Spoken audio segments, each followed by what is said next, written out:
नमस्कार मित्रांनो, आजचा हा व्हिडिओ शेतकरी बांधवांसाठी, ग्रामीण भागातील कुटुंबासाठी आणि शेतीवर अवलंबून असणाऱ्या प्रत्येकासाठी खूपच महत्त्वाचा आहे.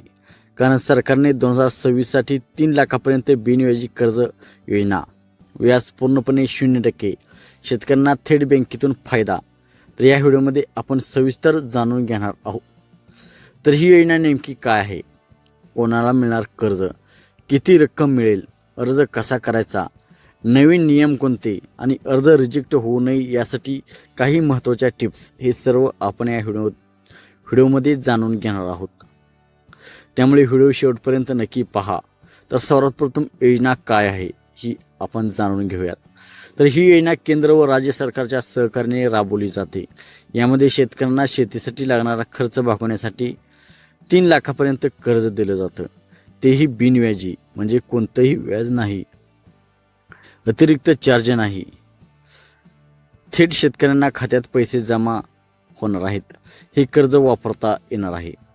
बियाणं खरेदी करण्यासाठी, खत, औषधं, ट्रॅक्टर घेण्यासाठी, अवजारे घेण्यासाठी, तसेच पेरणी करण्यासाठी, काढणी करण्यासाठी, दुग्ध व्यवसाय, शेळीपालन करण्यासाठी, म्हणजे आपली शेतीतील, म्हणजे खेडेगावात जी कामे आपणास उपयोगी ठरतील ते कोणतेही काम करण्यासाठी हे कर्ज आपण वापरू शकता. तर यासाठी कोण पात्र आहे, तर अर्जदार हा शेतकरी असावा, 18 ते 65 वर्ष वयोगटातील अर्जदार असावा, 7/12 उतारा त्याच्या नावावरती असणे आवश्यक आहे. नंतर बँक खाते आधारशी लिंक असावे, पीक कर्ज थकबाकी नसावी, आधी कोणतेही पीक कर्ज घेतलेले असेल ते थकबाकी नसावे. नवीन शेतकरी यासाठी पात्र असणार आहेत. तर लहान, मध्यम, अल्पभूधारक सर्व शेतकरी यासाठी पात्र असणार आहेत. कर्ज रक्कम किती मिळते, शेताच्या क्षेत्रावर आणि गरजेनुसार कर्ज दिलं जातं. अल्पभूधारक शेतकरी असेल तर 50,000 ते 1.5 लाखापर्यंत कर्ज दिलं जातं. मध्यम शेतकऱ्याला 1.5 लाख ते 2.5 लाखापर्यंत कर्ज दिलं जातं. आणि जे मोठे शेतकरी आहेत त्यांना 3 लाखापर्यंत कर्ज दिलं जातं. कर्जाची परतफेड कशी आहे हे आपण थोडक्यात जाणून घेऊयात. तर 1 ते 5 वर्षाचा कालावधी आहे, म्हणजे 1 ते 5 वर्षामध्ये आपण केव्हाही हे कर्ज फेडू शकता. हप्त्यामध्ये देखील परतफेड आहे. तर यासाठी कागदपत्रे, आपले स्वतःचे आधार कार्ड, पॅन कार्ड, 7/12 उतारा, 8 उतारा, बँक पासबुक, उत्पन्न प्रमाणपत्र, 2 फोटो. आधार कार्ड हे मोबाईल नंबरशी लिंक असावे. जे आधार कार्ड मोबाईल नंबरशी लिंक असेल त्यालाच या योजनेचा लाभ घेता येणार आहे. एकही कागद कमी पडला तर अर्ज डायरेक्ट रिजेक्ट होतो. तर अर्ज कसा करायचा हे स्टेप बाय स्टेप आपण जाणून घेऊयात. सर, अर्ज करण्याचे 3 मार्ग आहेत. एक बँकेमार्फत, राष्ट्रीयकृत बँक, जिल्हा मध्यवर्ती बँक किंवा सहकारी बँक. म्हणजे राष्ट्रीयकृत बँक म्हणजे union bank of India, state bank of India, bank of India या बँकेत देखील आपणास हे कर्ज उपलब्ध होते. तेथे आपण अर्ज करू शकता. तिथे जे कर्ज देण्याचे साहेब आहेत त्यांना आपण जाऊन भेटू शकता आणि त्यांच्याशी चर्चा करून तेथेही आपण अर्ज करू शकता. आणि CSC केंद्रात जाऊन तेथेही आपण अर्ज करू शकता. जवळच्या CSC केंद्राला आपल्यास भेट द्यायची आहे. तर ते फॉर्म भरून कागद अपलोड करायचा आहे. त्यांना विचारायचं आहे की पीक कर्ज सरकारने 2026मध्ये ही योजना नवीनच केलेली आहे. म्हणजे ऑनलाईन पद्धत सरकारने 2026मध्ये नवीन केलेली आहे. ऑनलाईन पद्धतीने देखील आपण अर्ज करू शकता या कर्जासाठी. ही 2026मध्ये सरकारने नवीन केलेलं आहे. ऑनलाईन अर्ज म्हणजे राज्य सरकारच्या कृषी पोर्टलवर पीक कर्ज योजना या सेक्शनमध्ये जाऊन आपणास अर्ज करायचा आहे. अर्ज केल्यानंतर 15 ते 30 दिवसात आपणास मंजुरी मिळणार आहे. तर या पीक कर्जासाठी 2026मध्ये काही नवीन नियम लागू झालेले आहेत. तर 2026मध्ये काही नवीन नियम यामध्ये बदल झालेले आहेत. तर ते कोणते आहेत हे आपण जाणून घेऊया. तर या योजनेसाठी आता आधार KYC अनिवार्य आहे. म्हणजे आधार कार्डची eKYC, आधार कार्डला आपला मोबाईल नंबरही जुळलेला असणे या कर्जासाठी आवश्यक आहे. तर एका शेतकऱ्याला एकच बिनव्याजी कर्ज आपणास मिळते. आपणास दुसऱ्या कोणत्या बँकेमध्ये आपणास बिनव्याजी कर्ज असेल, पीक कर्ज असेल तर त्या बँकेत आणि दुसऱ्या बँकेतही आपणास कर्ज मिळणार नाही. एकच बिनव्याजी कर्ज आपणास मिळते, याची सर्वांनी नोंद घ्यायची आहे. तर फसवणूक टाळण्यासाठी आता DBT सिस्टीम आहे. म्हणजे फसवणूक टाळण्यासाठी डायरेक्ट DBT ट्रान्सफर आपल्या खात्यामध्ये पैसे होतात. त्यामुळे मोबाईल नंबरला आधार कार्ड लिंक असणे आणि खात्यालाही मोबाईल नंबर लिंक असणे, खात्यालाही आधार कार्ड लिंक असणे हे आता सर्वात गरजेचे झालेले आहे. तर फसवणूक टाळण्यासाठी DBT सिस्टीम आता लागू करण्यात आलेली आहे. वेळेवर परतफेड केल्यास पुढे जास्त कर्ज मिळते. जर आपण वेळेवर या कर्जाची परतफेड केली तर आपणास म्हणजे 2 वर्षांनी 3 वर्षानंतर आपणास जास्त कर्ज मिळते. आपले आता 1.5 लाख आपण घेतले असतील तर आपणास 3 लाख मिळतात. 1 लाख घेतले असेल तर पुढच्या वेळेस जर परतफेड वेळेवर केली तर आपणास 2 लाख मिळते.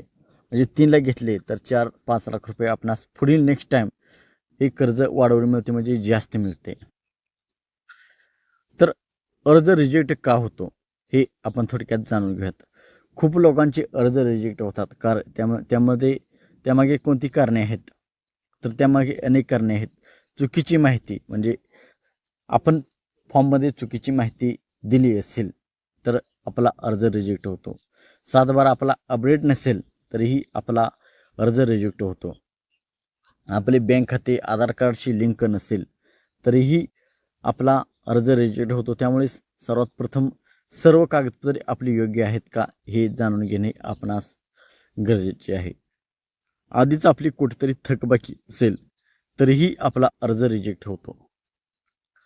म्हणजे अर्ज करताना सर्वात प्रथम ही काळजी घ्यायची आहे की चुकीची माहिती अपलोड करायची नाही.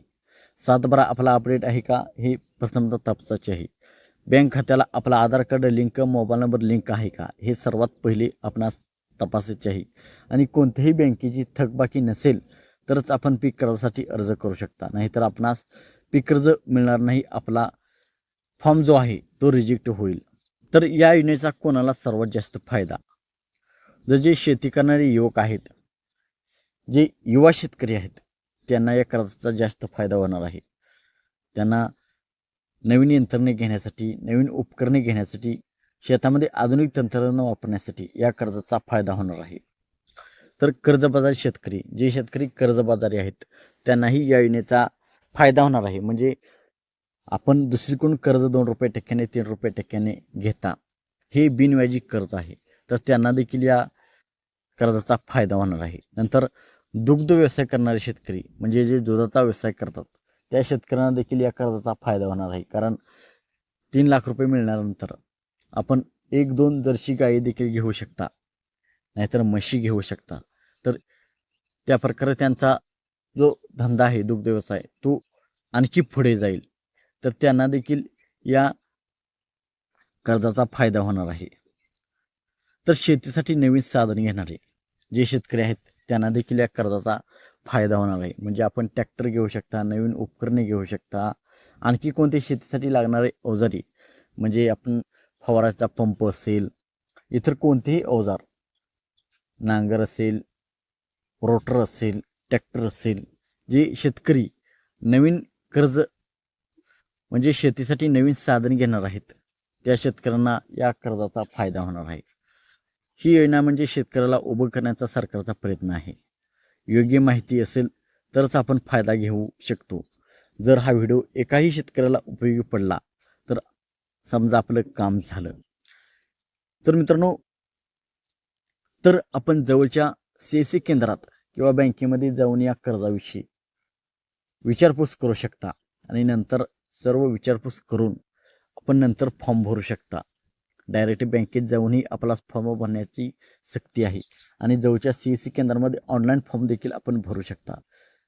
सर्व कागदपत्रे योग्य अपलोड करून सर्व आपणास हे आधार कार्डला मोबाईल नंबर लिंक, बँकेला मोबाईल नंबर लिंक, हे सर्व आधी तपासून नंतरच आपण फॉर्म भरू शकता. तर शेतकरी मित्रांनो, आपणास हा व्हिडिओ उपयोगी वाटला असेल, आवडला असेल तर लाईक करा, चॅनल सबस्क्राईब करा आणि हा व्हिडिओ जास्तीत जास्त शेतकरी बांधवांना शेअर करा. थँक्यू, धन्यवाद, जय महाराष्ट्र.